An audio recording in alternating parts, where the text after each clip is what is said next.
Kraken is a name which raises the hackles on the backs of sea mariners of old, and with good reason. Truly a frightening encounter for ship's crew to meet on a cold, stormy sea, a meeting that spells certain doom, a huge beast of the deep, capable of crushing and destroying the largest vessels on the sea. Today, we may all titter at such tales, yet travel back a few hundred years, and stories of the sea fantastic were commonplace, and with superstition rife within the maritime industry, tales of such creatures were feared. The Kraken is perhaps the most feared of the mythical beasts of the sea.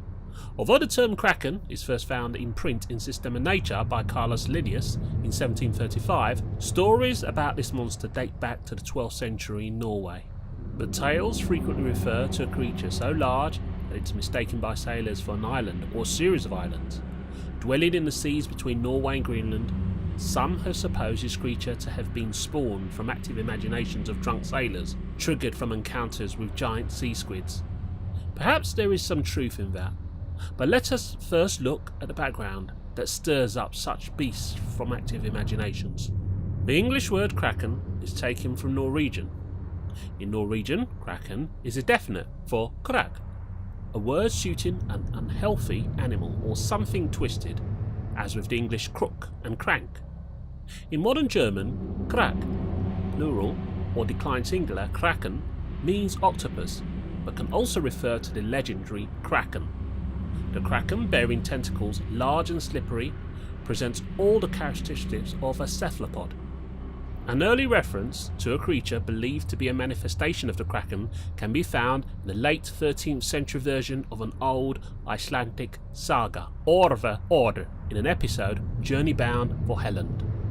The Bishop of Bergen, Erik Ludvigsen, wrote in the Natural History of Norway in 1752, the Kraken was the largest sea monster in the world, with a width nearing half a mile.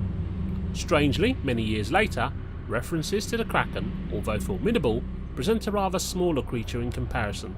Though early descriptions of the animal reported a crab-like appearance, by the 18th century it started showing up in drawings as a giant, many-armed cephalopod, like an octopus or squid.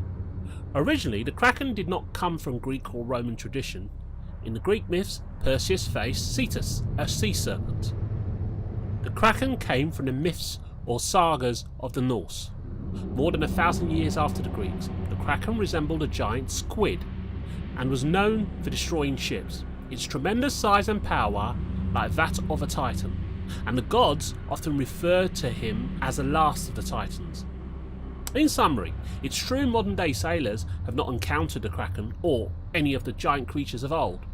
Perhaps this is fortunate. However, before we go back to our comfy homes and lives, we should understand something. The ocean is the lifeblood of the Earth, covering more than 70% of the planet's surface, driving weather, regulating temperature, and ultimately supporting all living organisms. Throughout history, the ocean has been a vital source of sustenance, transport, commerce, growth, and inspiration. Yet, for all of our reliance on the ocean, 95% of this realm remains unexplored, unseen by human eyes. This was a quote from the National Oceanic and Atmospheric Administration Body.